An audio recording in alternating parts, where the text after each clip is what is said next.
0. Communiqué du Conseil stratégique et politique du PPACI.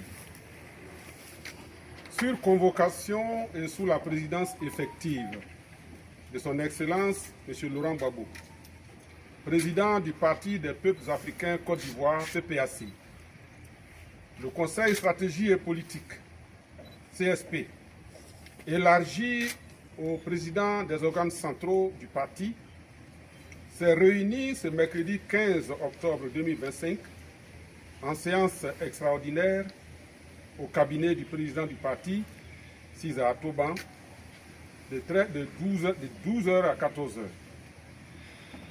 L'ordre du jour a porté sur l'analyse de la situation politique actuelle en Côte d'Ivoire.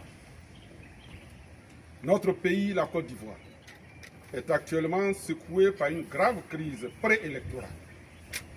Cette crise est née des dérives autocratiques de l'actuel chef de l'État, M. Alassane Ouattara, président du RHDP, qui refuse tout dialogue politique en vue de réunir les conditions d'élections inclusives, justes et transparentes, et s'obstine dans le même temps à briguer un 4e mandat anticonstitutionnel alors qu'il a instrumentalisé les institutions de la République pour écarter ses adversaires les plus sérieux, dont le président Laurent Gbagbo, candidat du PPACI, le ministre Cheikh Tidiane Thiam, candidat du PDCI-RDA, et le Premier ministre Pascal Affi-N'Guessan, candidat du FPI.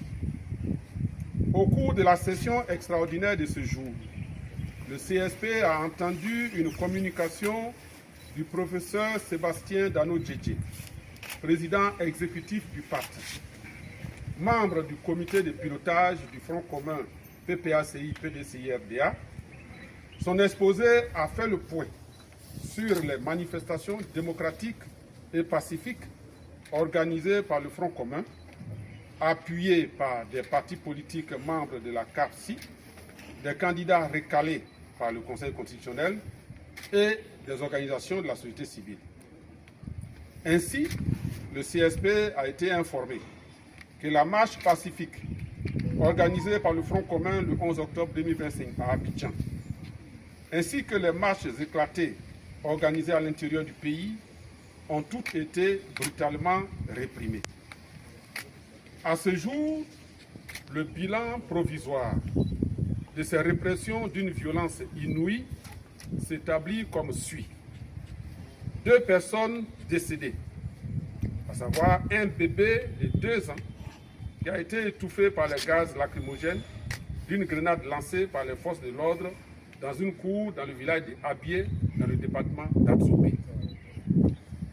Le jeune Alouan Ernest, atteint au cou d'une balle tirée par les forces de l'ordre, est décédé quelques heures plus tard sur la table d'opération.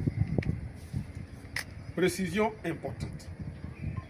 Contrairement à ce qu'affirme le communiqué précipité de la police nationale, le meurtre du jeune Alouan Ernest n'est pas le fait d'individus non identifiés. Les faits se sont produits sous les yeux des populations du Bonois.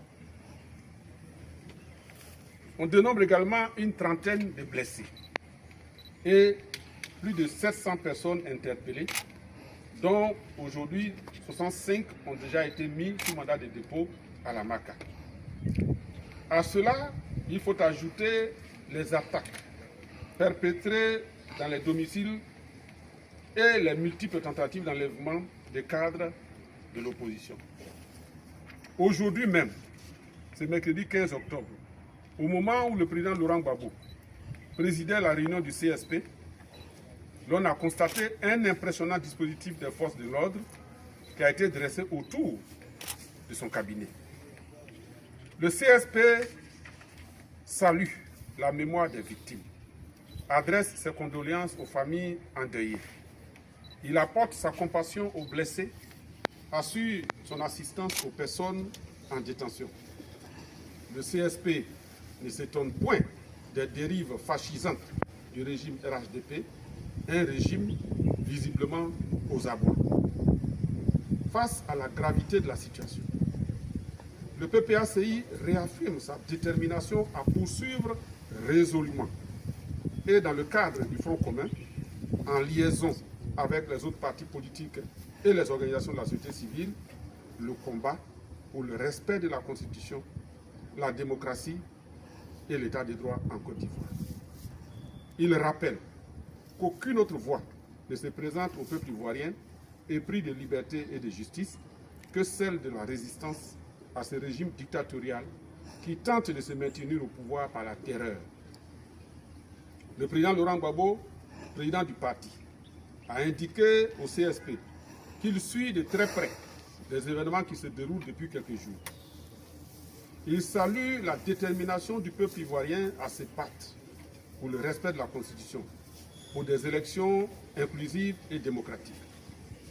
Il lui exprime toute sa fierté et le rassure de sa solidarité. Il entend les cris d'indignation et de ras-le-bol des populations.